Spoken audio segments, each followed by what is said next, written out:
Hey everyone, last year I published a piece expressing some things I would have said on a Piers Morgan panel had I not been dropped from the segment at the last minute. Due to a similar series of events, I have another such piece for you today, so let's get into the details. If you'll recall, the panel I had been invited to participate in was about the internet fervor surrounding Terrence Howard's first Joe Rogan appearance, undoubtedly because of my video covering that appearance, which went somewhat viral. I was dropped from the panel at the last minute for reasons I am not aware of, which prevented me from dissecting Eric Weinstein's disgraceful rhetoric right to his face, something I would have enjoyed immensely. So I made a video to summarize what I would have said on that panel, which culminated in a short essay on the rise of anti-intellectualism in America, something that I felt was important enough to upload as a standalone piece, and which has only become more poignant in light of the new administration. Well, a few weeks ago, a different producer for the show reached out to me, asking if I would participate in another panel. The impetus for the panel was the resignation of several prominent scholars from the board of the Freedom from Religion Foundation on the basis of their stance on trans issues. These scholars are biologists Jerry Coyne and Richard Dawkins and psychologist Steven Pinker. Jerry Coyne was going to appear on the program, and I was asked if I would provide counterpoint. I did not end up participating in the panel, but this time it was not the fault of the program. In a bizarre coincidence, I was scheduled to participate in an interview with the Freedom from Religion Foundation at the exact same time the panel was set to record. I did not want to bail on my commitment, so I told the producer I was regrettably not available, but to keep me in mind for future broadcasts. You can check out my interview with FFRF on their channel if it is of interest to you. Of course, I watched the Piers segment when it aired, and I have a lot to say about it, much of which feels like screaming into a void while the country continues to engage in the most idiotic, willfully ignorant culture war of the 21st century. But before that, let's just get a bit more context about the events that led to the resignation of these three from the FFRF board. This all began when FFRF fellow Kat Grant wrote a piece called What is a Woman? In it, she highlights the inadequate manner in which most people attempt to define sex and gender. Defining men and women exclusively by an individual's genitals doesn't work. The same goes for reproductive organs, or ability to conceive, or chromosomes, or gametes. Problems with these attempts at categorization will be expanded upon as we progress through this piece. She offers other historical context, highlights outrageous allegations that bigots have made regarding trans people, comments on some social issues, but it was her closing sentence that upset a lot of people. A woman is whoever she says she is. Before moving forward, we must make a few concepts perfectly clear so that we can refer to them as necessary. Sex is a word that refers to a suite of physical characteristics possessed by an organism, like a human. Most humans have a pair of sex chromosomes, as well as primary and secondary sexual characteristics, including genitals and other reproductive organs. Most of the time, the sex chromosomes correspond with these anatomical features, but sometimes they don't, and other times these anatomical features exhibit intermediary characteristics. Human development is profoundly complex, relying on a tightly coordinated sequence of gene expression as well as signaling molecules called hormones. There are more than two genotypes and more than two phenotypes associated with sex, which means that sex is not binary. Many people have a hard time accepting this, but it's a biological fact. Gender is a more nebulous term that includes broad cultural connotations, but one component of gender is gender identity, which also has biological implications. However, it is not chromosomal, but rather predominantly neuroanatomical. There is such a thing as having the experience of being male or female, and this correlates with brain structure. Masculinization and feminization occur in the brain just as they do everywhere else in the body, most notably during embryonic development. Since the genitals differentiate in the first trimester and the brain becomes imprinted in the latter half of gestation, it is possible for the fetal brain to be imprinted differently than the genitals. The vast majority of the time, gender identity aligns with sex, producing what we now refer to as a cis person. But there are instances in which they are not aligned, and someone is assigned male sex at birth but possesses female gender identity, or assigned female sex at birth but possesses male gender identity, and that is what we now refer to as a trans person. Cis and trans are Latin prefixes that are used all over the sciences, including chemistry, and they refer to sex and gender identity being either the same or opposite, much like substituents on a cyclic organic molecule projecting in either the same or opposite directions with respect to the ring. Research regarding regions of the brain that pertain to sexual orientation and gender identity are ongoing, and we will touch upon some of it a bit later. Then we get to language. Words are made up. Humans look at the world and ourselves and make up sounds in an attempt to compartmentalize our experiences and communicate them, an endeavor which is often imprecise and subject to revision. Woman is one such sound. Woman is a word. It means whatever we say it does, just like every other word in every language ever. And since becoming aware of transness, the word woman has come to mean any adult of female gender identity, the vast majority of whom are also of female sex. Trans women know they are individuals that were born of male sex. Everyone who is an expert in this area knows it. Anyone who complains about trans people changing gender or changing sex are confused about what sex and gender identity are. Trans people are born with a sex and gender identity that are not the same. Because of this, they experience something called gender dysphoria, which is highly distressing, and going through puberty as the sex that does not match one's gender identity is a complete nightmare, which is why trans youth have dramatically higher proportions of suicidal ideations and suicide attempts than cis youth. So you see, getting back to the outrage-inducing essay, anyone who is upset by the sentence, "A woman is whoever she says she is," indeed does not understand language. Admittedly, it's not the best wording. A woman isn't Abraham Lincoln because she says she is. Perhaps a more accurate way to put it would be to say that woman refers to whoever we say it refers to, and we decided that it refers to adult individuals of female gender identity, which includes trans women in addition to cis women. Likewise, man refers to adult individuals of male gender identity, thus including trans men who were assigned female sex at birth but possess male gender identity. These phenomena, sex and gender identity, have a deep biological basis. The latter is, of course, much harder to observe and identify, but it is biological nonetheless. It is not, contrary to popular belief, pure whimsy. It is consistent among almost all trans people throughout their entire lives, and science clearly supports this. This approach to defining these words serves to dignify trans people. It is in no way a disavowal of biology. On the contrary, people who object to this terminology typically do so on the basis of ignorance towards biology. I have yet to hear anyone reject these terms while accepting what we just described regarding sex and gender identity. There is nobody I have ever encountered who says, yes, sex is this suite of genetic and anatomical characteristics, while gender identity is this largely neuroanatomical construct, and a trans person represents an instance in which they do not align. But someone of male sex and female gender identity should be called a trans man. I have never heard that once. To be clear, one could make the case that this is a defensible position. It is one that acknowledges every aspect of the science we described. It is a strictly semantic position, though undoubtedly one that is callous and lacking empathy. But it's totally moot because I have never heard anyone make this argument. People who object to this terminology say things like, gender is a fact, or men can't have babies, or you can't change your gender, all of which are expressions of willful ignorance. Gender is a fact doesn't mean anything. Gender factually exists, a part of which is gender identity, which does not always align with sex. Men can't have babies is a straw man, since they mean either cis men or trans women who absolutely nobody thinks can have babies, while ignoring trans men who absolutely can because they have uteruses.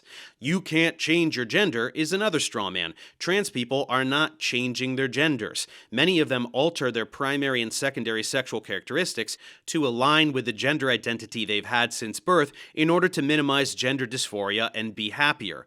And the most depressing part is that we've been having this discussion as a society for nearly a decade, and most people still have not lifted a finger to get past the conservative propaganda that surrounds them regarding this topic, which serves exclusively to polarize people to the right on the basis of dogmatic gender ideology, a completely fabricated conservative dog whistle. Let's take a short break to introduce today's sponsor. As you can imagine, I piss off a lot of people. The frauds I debunk hate me, and so do their followers. Sometimes they take that hatred and do weird things with it. Like the time someone found my phone number and address and told me they were going to burn my house down. That's a real thing that happened. From arson threats to everyday spam emails and phone calls, this stuff is what prompted me to take every measure possible to ensure that random jerks can't figure out where I live or get any of my information. That's why I use Incogni.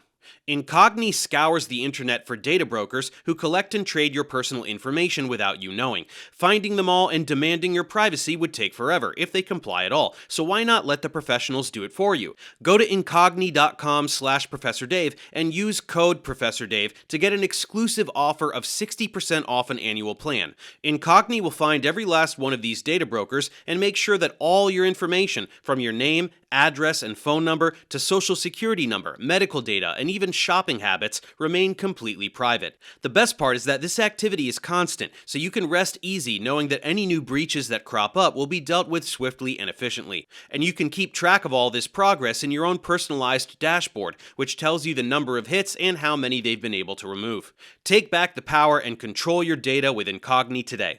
So don't wait another minute. Go to incogni.com/ProfessorDave and use code ProfessorDave to get a whopping 60% off an annual plan. That's incogni.com/ProfessorDave, or click on the link in the description to take your personal data off the market. Now back to the video. With all of that context covered, it's time to introduce Jerry Coyne. Now, to be clear, Jerry, and to a greater extent Richard Dawkins, have done phenomenal work fighting evangelical propaganda surrounding evolutionary biology. They are to be continually commended for it. Nevertheless, they are both demolishing their legacies in their twilight years due to their complete rigidity and unwillingness to learn anything new about human biology. Jerry decided to write a response to Cat's piece, and he called it "Biology is Not Bigotry."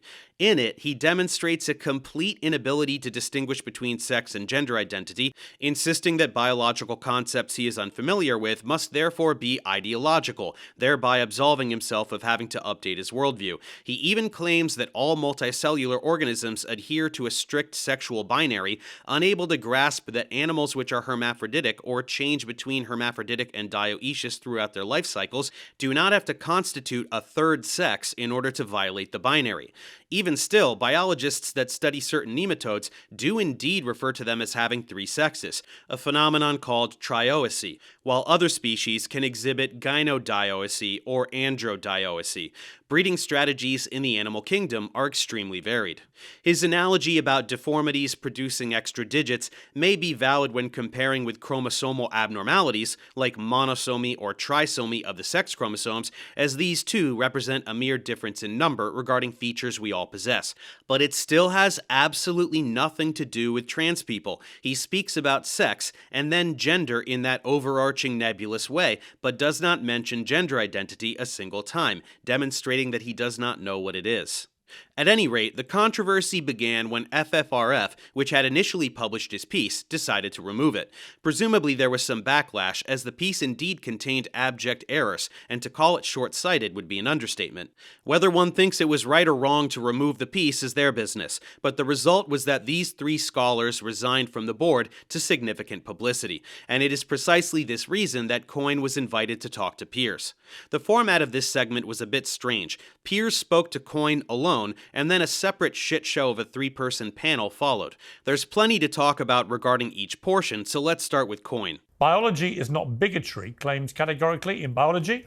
A woman can be simply defined in 4 words: an adult human female. Well, the author of the New York Times bestseller, Why Evolution is True, Professor Coyne, joins me now. Professor, great to have you on Uncensored. Thanks for having me. I've been literally using that definition of a woman for about 3 years. It's an adult human female. That's it. To me, it is breathtaking that people like you actually have to write books pointing out to people the bleeding obvious, that actually it's just a biological fact.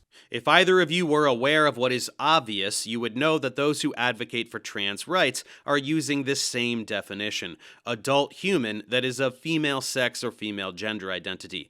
Adult human female. You just both refuse to learn about what trans people are. You say some non-binary people, or men who identify as women, feel their identity is not adequately recognized by biology. They choose to impose ideology onto biology and concoct a new definition of woman. Why should sex be changeable when other physical traits cannot? They are called transgender. By bringing up aspects of sex, you demonstrate immediately that you have no idea what you're talking about. There is no ideology here. It is specifically biology, and it is biology that transphobes regularly ignore. Feelings don't create reality. I mean, Ben Shapiro's had a pinned post on X, pinned tweet as it was at the time, that simply says facts don't care about your feelings, which could pretty well represent what you wrote there. I mean, when did we get to a place where indisputable fact became something that people felt they could completely ignore? Piers confidently said, ignoring all the facts that hurt his feelings, and Ben's too. Well, it's ideology, as it often is, and the whole history of ideology is that it can displace fact. It did so in Russia in the time of Lysenko, the famous charlatan who completely transformed Russian agriculture to the deaths of 20 million people because he thought that he had a sort of dualistic view of nature that was wrong. And Stalin adopted it, and the result was that probably millions and millions of people died in China. Okay, just brushing past the fact that Jerry sounds either drunk or drugged, jumping to Lysenko is complete bullshit and rather ironic. Lysenko denied genetics. Jerry will present a highly reductionist and inaccurate portrayal of genetics throughout this conversation. It's also a breathtaking demonstration of conservative alarmism to just shout Stalin and pretend it has anything to do with trans people. A very bad start. There are plenty of problems with the claim that self-identification maps directly onto empirical reality. You're not always fat if you feel fat. The problem with anorexia, you say. Not a horse if you feel you're a horse. You don't become Asian simply because you feel Asian. But sex, we're told, is different. It's the one biological feature of humans that can be changed solely by psychology. Classic straw men straight from the Daily Wire script. Having the experience of being male or female is what determines gender identity, which is not sex. Mass, weight, and volume are empirically measurable and indisputable. Species-specific DNA is indisputable. Ancestry is indisputable. That we aren't yet at the place where we can do a scan of someone's brain and conclusively identify the structures that make them trans doesn't mean that transness somehow isn't real or just as rooted in physical reality as those other things. Also, nobody is pretending to be a horse, so that's totally idiotic. There is no biological mechanism for feeling like a horse. There is a biological mechanism for gender identity, with plenty of scientific literature describing this. These people will never bother to lift a finger to learn literally anything about this topic because they value their false sense of superiority via whatever culture war they perceive themselves as waging and martyring themselves for. There are limits to what can be self-identity, and those limits are at gender. So you can identify, or sex, actually, biological sex. Let me not confuse them. You are specifically and deliberately confusing them, Jerry. You had it right and then corrected yourself to become wrong. Self-identification applies to gender identity because it is associated with neuroanatomy and therefore expresses itself most clearly in personal experiences. That is totally different from sex, which pertains to chromosomal characteristics and gross anatomy. How can anyone be this dedicated to getting everything wrong on purpose? In your estimation, Professor, is there any way for a biological man to become a woman? No. They can say they're a woman, and I will respect their self-identification to the extent of using she and their preferred pronouns. But as a biologist, no. So you're acknowledging their female gender identity and female pronouns and pretending that they somehow claim to be of female sex which they don't, and nobody says that they are.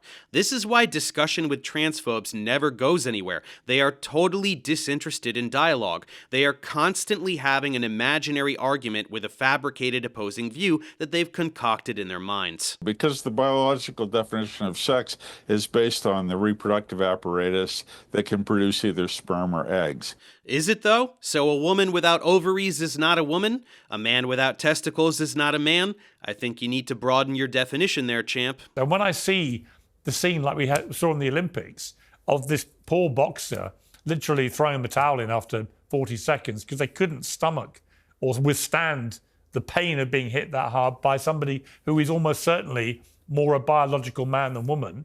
Well, Jerry just said sex is determined by the gonads. This boxer you're talking about is an individual with XY chromosomes that was born with female genitals and reproductive organs. Why isn't Jerry jumping in to correct him, saying that this person is objectively female by his own definition? It's because neither of these clowns know that that's a thing that happens.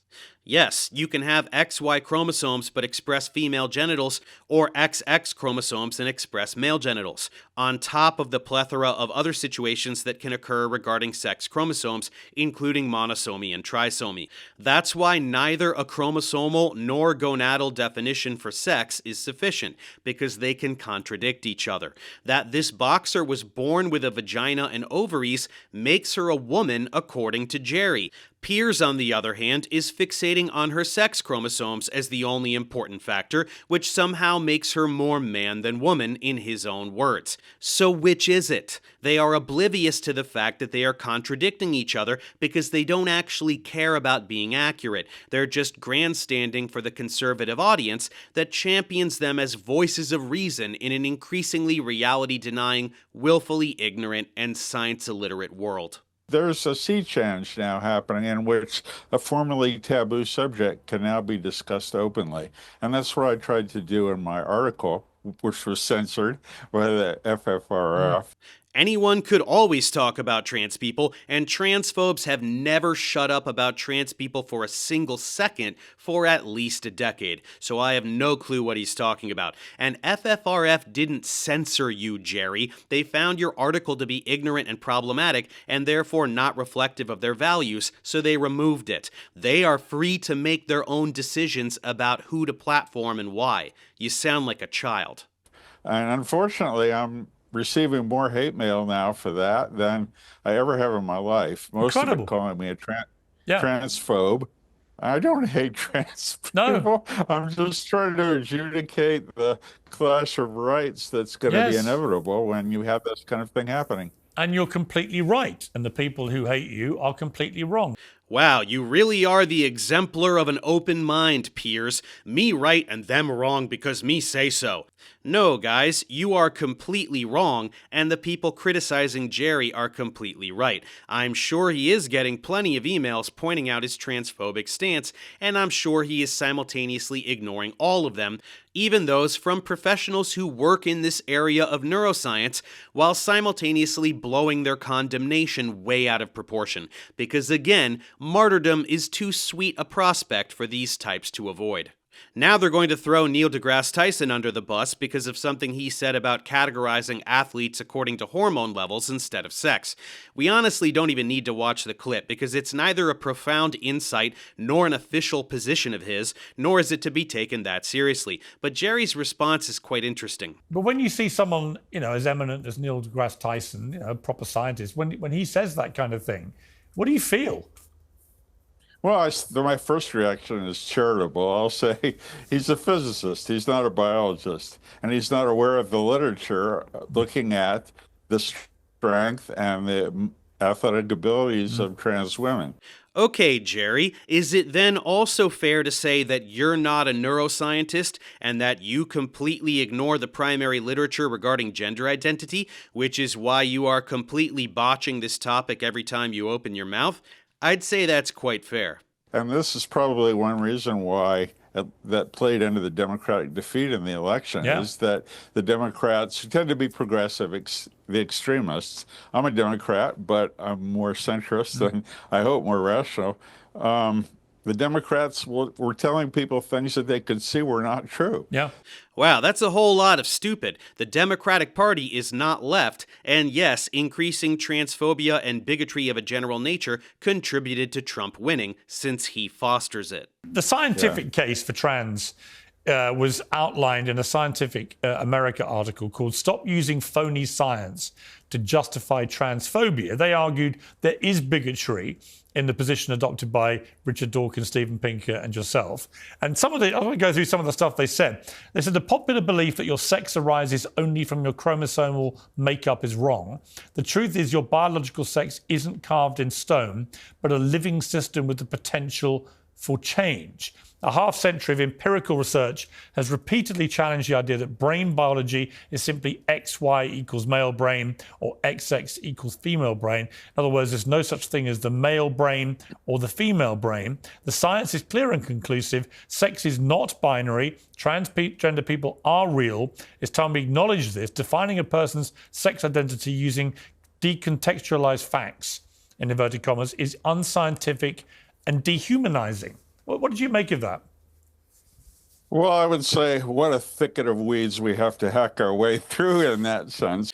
Yes, a thicket of weeds, also known as scientists who actually know what they're talking about with regards to this topic, pushing back on the bullshit that people like Jerry spew. Let's see what he can muster. So, I mean, there's so many things wrong with what it said. I'll just single out two. First of all, sex is binary. That we have males and females that are defined by the types of gametes they produce, sperm versus eggs. Wow, so now it's gametes? Earlier you said it was reproductive organs. So did you change your mind in the middle of this interview?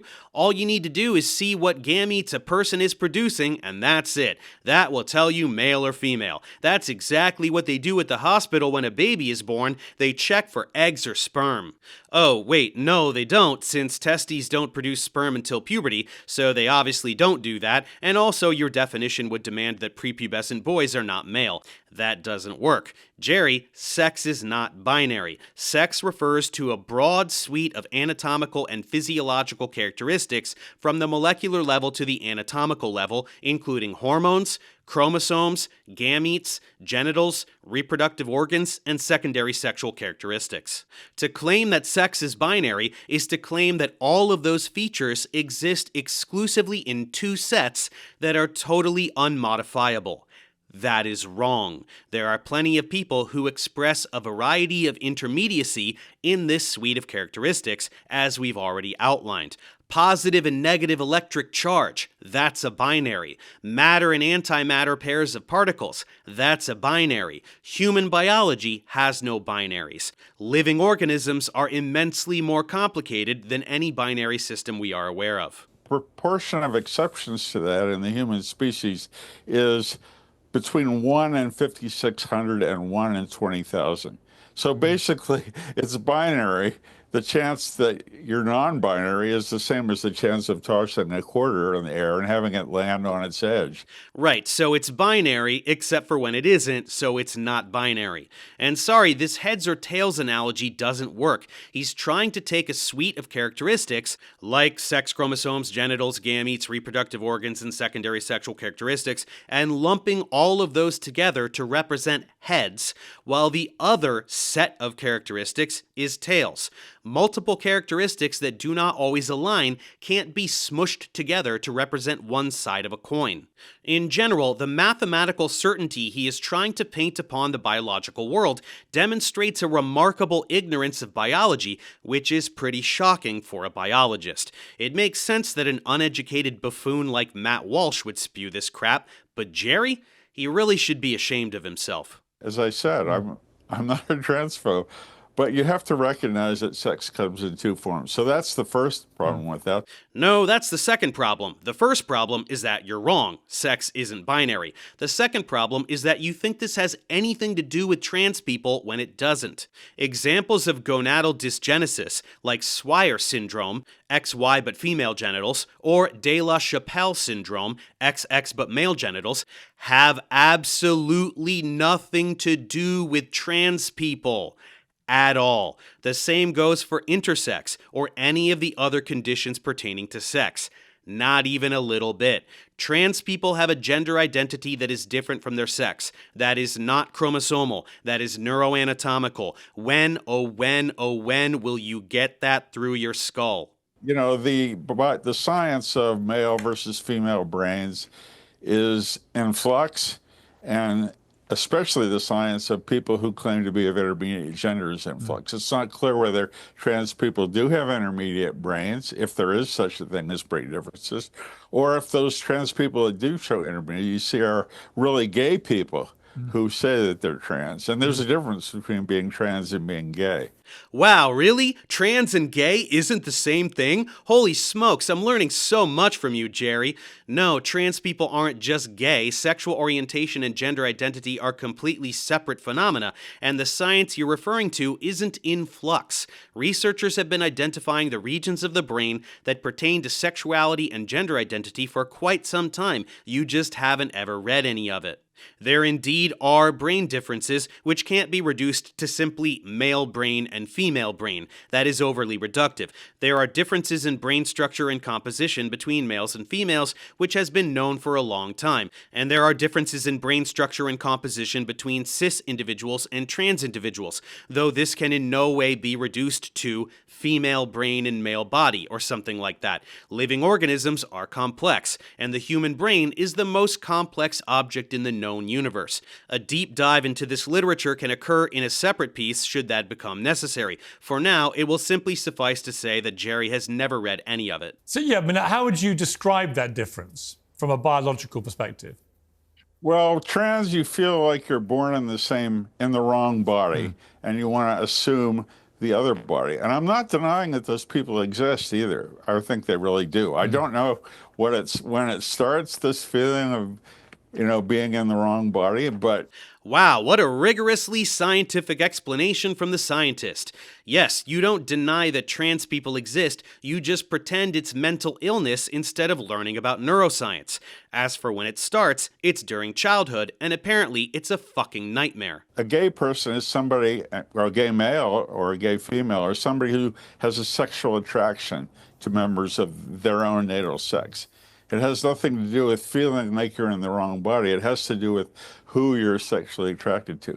Man, oh man, you are just a fountain of wisdom, Jerry. Although I'm very confused now because you're correctly stating that sexual orientation has nothing to do with being trans, when literally 1 minute ago you baselessly equated them.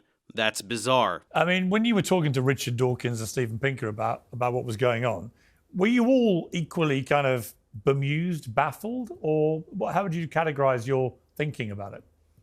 Well, sandbagged would be the American word for it, because we had no idea this would happen. You had no idea that continually repeating objectively false and bigoted talking points would draw criticism from knowledgeable people? I find that hard to believe, given that you all have experience debunking science-denying evangelicals. You just can't handle being on the receiving end of the debunking. We're all on the honorary board of the Freedom from Religion Foundation.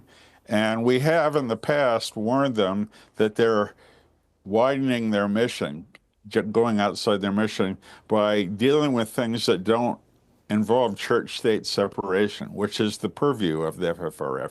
I don't want to speak on behalf of FFRF here, but in my opinion, no, this is not outside their purview. This increasing attack we have been seeing on trans rights, women's rights, education, and so many other things is specifically fueled by Christian nationalists and the propaganda they peddle. That Trump's administration is using the precise misinformation that these demagogues wield in order to implement federal laws that negatively affect women and trans people qualifies as a violation of the separation of church and state. They just refuse to acknowledge it as such because they know that would instantly be deemed unconstitutional, which would undermine these rulings. That's why people like you, Jerry, are so harmful, because you give their bigotry and lies an air of scientific credibility.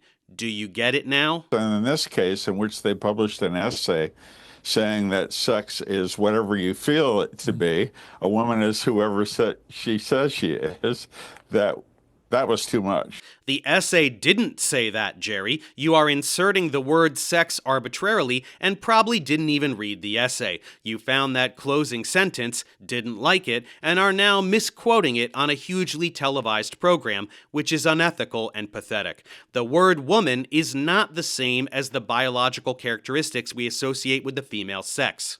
You can dispute the way that the word woman is being used, but you can't make these outrageous mischaracterizations about what the essay said. And you can look it up in the Oxford English Dictionary, which I regard as sort of the Bible of linguistics. Right, because language doesn't change over time at all. Never in human history has language changed. And if language should change as the result of new scientific understanding, it will show up first in the Oxford Dictionary, not primary scientific literature, heavens no. It defines a woman as an adult human female, and it defines female and male based on the types of sperm or eggs they have. Hey, remember when we already explained how that doesn't work? It continues to not work. And they published it, and as I wrote in my essay, they let it stay up for a day before they decided it was hurtful, and they removed it, censored it right off the internet. And none of us like this kind of censorious behavior.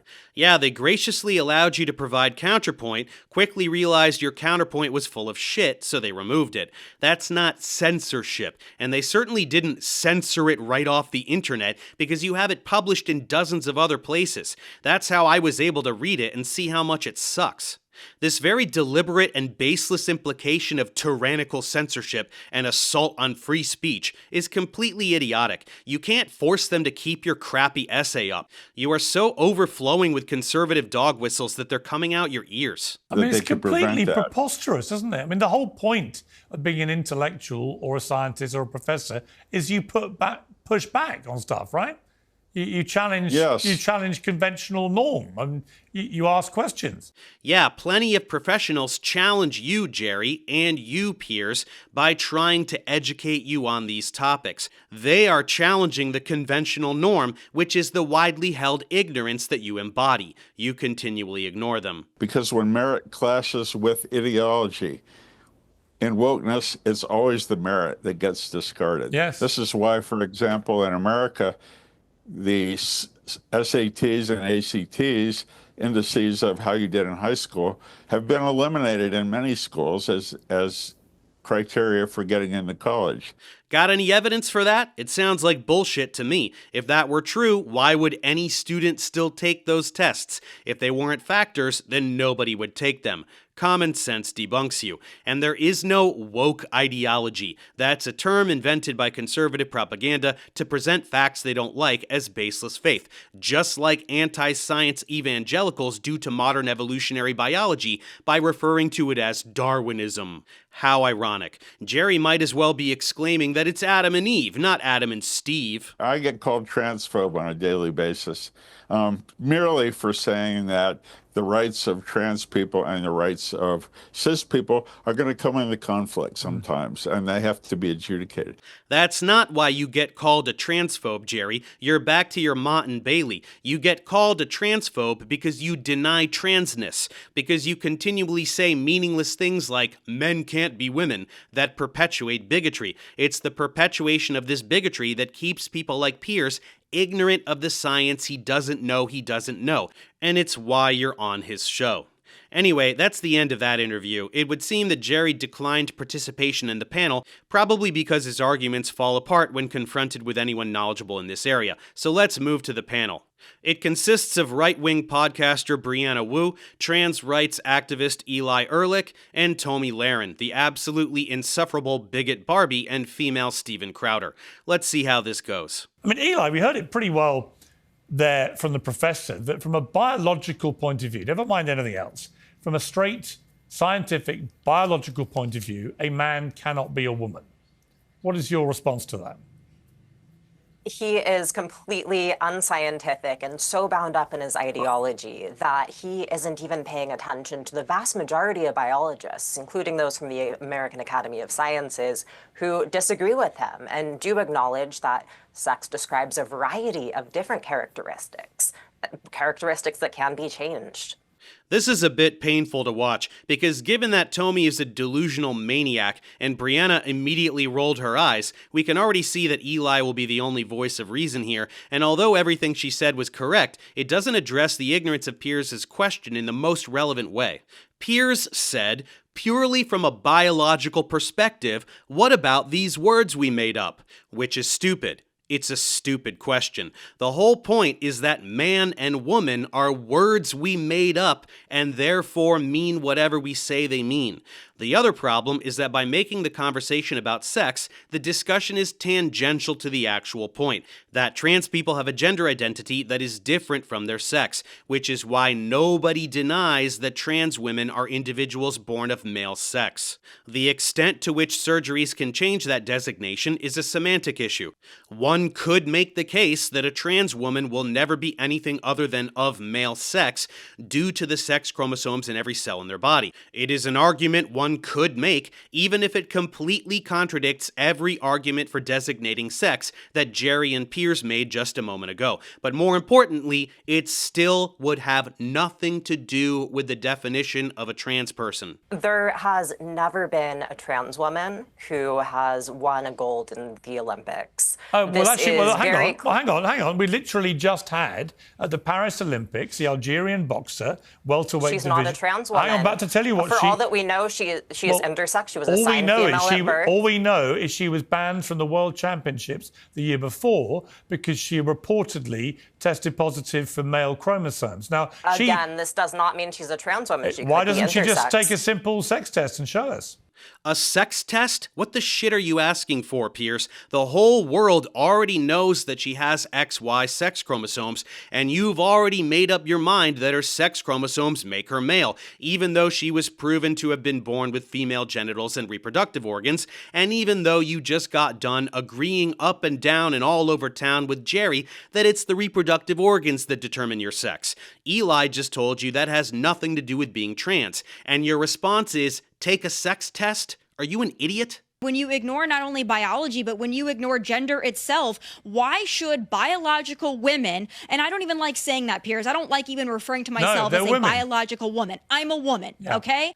They're not biological women, they're women. Well, what is a woman? A thing that you would insist is determined biologically. Then say it's redundant, but the fake outrage is just infantile. And again, gender identity is also biological. That trans women experience female gender identity is biological. In fact, whether we as a society choose to call them women or not is the only thing in this entire conversation that specifically is not biological. You're both idiots. Why should me and other women like me have to put up with competing against men or having men in our locker rooms, men in our restroom, because it makes a very, very small segment of the population feel better about themselves? Why do their feelings trump the feelings of women? Yeah. That's what I don't understand in this argument, in this debate. There's that Mott and Bailey again. Tommy, I don't know what to do about the locker room thing. If there are cis women that feel uncomfortable changing around a trans woman, I'll have to take your word for it. Because I have to be honest, I've never heard anyone make that complaint. But that's your Mott that you retreat to when you've been called out on the Bailey, your complete denial of human biology you don't understand. I believe there is a world out there, perhaps even one that we might inhabit in the relatively near future, where we all accept reality regarding trans people. We accept that sex and gender identity are different, that neither of them are binaries, that trans people are not mentally ill, that nobody ever asks, "What is a woman?" ever again or gets slapped in the face when they do. That world can be our world, and in that world it will be possible to sit down and have mature discussions about what to do with these social issues. But that world will never come until you loudmouthed morons either shut up or get educated. Eli and her trans fringe freak show friends are threatening anyone that disagrees with them. I, as a trans woman, have dealt with their death threats constantly since just standing up and trying to say, we've got to have some common sense conversations about this. There's nothing he said in that interview that is remotely transphobic. Well, I've finally seen it. A trans person completely botching trans issues. It's kind of like watching Jesse Lee Peterson say that slavery in America wasn't racist. Amazing. When do all your brilliant ideas kick in and we start winning elections again? Because you're destroying our entire movement. You're doing things like giving hormones to children. You're giving hormones to children online. You put together a network for this. You lied about it in the aftermath. When did your ideas start working, Eli? Eli? We heard this exact same rhetoric during the civil rights movement, the gay rights movement. What is the point? When did they start working? Wow, this chick is unhinged. I have no idea what she's talking about with the hormone thing, although it's a non-starter since that is medical treatment which saves the lives of trans kids that is currently under attack because of rhetoric that is perpetuated by people like Jerry and most of this panel. But Brianna is pretending that it's the fault of progressives that so many conservatives are reality-denying, willfully ignorant assholes. It isn't. This issue in particular is the single most maddening issue in this culture war, specifically because of the insane degree to which people consistently ignore all of the facts that are shown to them over and over and over again. Eli starts to bring up previous iterations of civil rights movements, a progression which trans rights are clearly a part of, and she just doesn't want to hear it. We've seen this already with the Supreme Court knocking down certain transgender rights. Next comes abortion, then comes cisgender women's rights, then comes free speech. We've seen it over and over again. We've seen it with the civil rights movement. We've seen it with the gay rights movement of the 1960s to 80s. Perfectly stated. All human rights issues in America are related and arranged on a precarious, slippery slope down to fascism and Christian theocracy. That's why FFRF was perfectly in the right to comment on trans issues. Talking points from the right that deny transness or seek to strip women of their reproductive rights are always evangelical, whether outright or covert. And it is those people who actually seek to silence free speech. It is those people who have emboldened Trump to issue an executive order taking down CDC pages that mention the words trans, LGBT, pregnant person. That is unconstitutional. That is fascism. That is tyranny. Any rhetoric about the tyranny of woke ideology is nothing more than a smokescreen projected by those who wish to exert tyranny. It is always the Christo-fascist who shouts the most loudly about censorship in an effort to censor any aspect of reality that threatens their rise to power. A rise which we are witnessing in real time, and this rhetoric is amplified by unwitting participants like Coyne and Dawkins simply because of their unwillingness to learn something and be on the right side of history. Their perceived authority emboldens the rhetoric of the demagogue to the detriment of the people they believe themselves to be saving from religious demagoguery. You can't write this shit. She can't answer, Piers. She can't answer. She will not defend these brain-dead tactics. You know, Piers, I don't want to go compete against Tommy in sports. I want to go have lunch uptown with her and, talk about normal stuff. Right. That's why I transitioned to just have a normal life. Why the fuck would you want to have lunch with Tommy, a person who completely denies your identity? Where the hell did Piers find this bizarre person? Eli is out there pushing this narrative that science doesn't matter, that sex doesn't matter, that we can just roll into every space. She claims to be a feminist, but she doesn't want to make any common sense compromises with the women she says she speaks for. A trans person is using the anti-trans Mott and Bailey within a single sentence. It's really astounding. Eli is defending science, you're denying science, and then conflating biology with social issues like women's spaces. Stop doing that. But I don't think these activists mind the backlash. In fact, I think they thrive off of it, and I think they make their paychecks off of it because they love it. They love keeping this at the center of controversy. That's the only way a lot of these organizations can exist. Holy shit, can you say projection? This pointless conservative mouthpiece is accusing trans rights activists of keeping trans issues in the spotlight and profiting off of it. I mean, that is chef's kiss hypocrisy. I'm not familiar with Tommy's whole body of work or whatever you want to call it, so I don't know if she's whining about trans people only half the time or literally all the time, like Matt Walsh or other similar grifting assholes. But the complete reversal of reality here is immeasurable. Free speech is saying what you want to say. It's also hearing what you don't want to hear. There's plenty on these so-called free speech platforms that I don't like to see. I don't like to see transgenderism pushed on children, but unfortunately that's been in existence on Meta platforms and on TikTok. Oh, won't somebody please think of the children? Ah, yes, the children, as though trans rights activists aren't specifically thinking of trans youth who regularly kill themselves as an enormous motivating factor to combat all of this bigotry. You think of children, Tommy. You actually do it. Bottom line is, if I'm transphobic, then why are 2/3 of this panel trans? Right. Piers, one of them is probably the only trans person on Earth that will give you the perspective you're actively farming for, and the other is a trans activist. She's great and all, but here's an idea. How about interacting with a scientist who studies this stuff? Have you ever thought of that? Of course you haven't, because in your mind, there is no science to study here. That's why you're transphobic. Phobias tend to take the form of a fear of the unknown, and you sure as hell know nothing about this stuff. Patting yourself on the back for inviting trans people to your panel doesn't change that, and you only did it for the optics anyway. But this is a point that desperately needs to be made. There are thousands of researchers around the world who are actively investigating the relationship between gender identity and neuroanatomy on a daily basis. Why is it that we never see a single one of them participating in a panel like this? Has any pundit even considered that? Are they asked, but they decline, painfully aware of the avalanche of harassment they would immediately receive from the far right, no matter how much they like to pretend that trans rights activists are the ones who do the harassing? Some food for thought. Why are you giving children hormones legally? Why are you setting up networks to do this, Eli? Why? So This is a crime. I want to know why you're doing it. It really hurts us. It makes us look deranged. Why are you doing Eli, this? why are you doing it?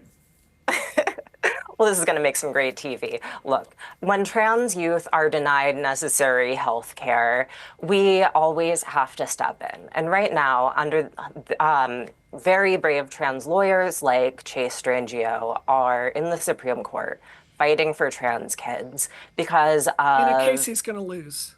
The insanity of Brianna, a trans person, grilling Eli for providing necessary healthcare for trans youth is unthinkable. But wait, Tommy is going to jump in with some high-octane stupid. I actually There's no agree such with thing that. as a trans kid. Tommy? That's very silly. Piers, there's no such thing as a trans kid. That's child abuse. When you take somebody who's still growing up, figuring out who they are, doesn't know anything about sexuality and shouldn't at that young age, and you try to convince them that there's something other than what they were born to be, that's a problem. It's child abuse. Hey, dumbass, trans people are born trans, just like gay people are born gay. You seem to be denying both of these facts at once by conflating gender identity with sexuality and by pretending they both suddenly appear out of thin air in adolescence, which just makes you sound like a moron. Also, nobody is convincing anybody of anything. Trans kids discover and express their transness. Ultra-conservatives are so stupid that they think parents of trans kids are trying to make them trans on purpose, as though that's a thing you can even do, first of all, and as though anyone would willingly invite this shitstorm of harassment on both them and their children. Denying transness is peak transphobia. You are perpetuating bigotry and making it impossible for trans youth to get the care they need to not want to kill themselves. You're a terrible person. Are you a parent? No, of course not. Okay, so I've got four Except kids. for one beloved I've got four cat. kids, and I know, and my brother had 4 kids, my sister had 4 kids. I've seen a lot of kids go through puberty. They change enormously in that process, in how they think. I've seen young girls who are tomboys who then completely change, having come out of puberty. Everything changes over emotionally, 90% of trans psychologically, children maintain physically, their gender and to identity. try and tamper with that process. Well, you heard, Piers. Eli has actual statistics and also went through this process personally, but Piers knows a few kids, even a tomboy. How can anyone take this douchebag seriously?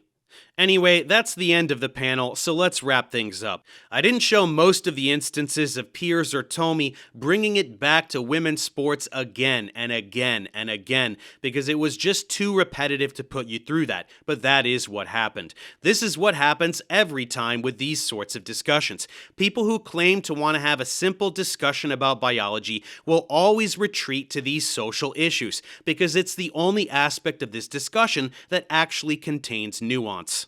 It should be made clear that there are issues that can and ought to be discussed regarding the acceptance and integration of trans people into every aspect of social life.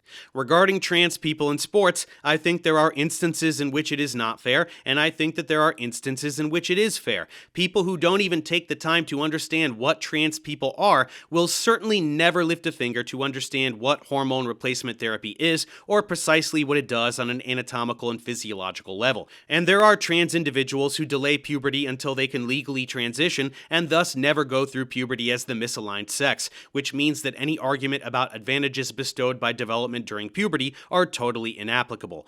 But it's complicated. It's nuanced. With the locker room thing, bathroom thing, whatever you want to call it, again, I do not see this as an enormously pressing issue. But if some people are genuinely uncomfortable changing near a trans person, perhaps we will see a trend in more locker room areas and bathrooms being planned with private stalls rather than open changing areas.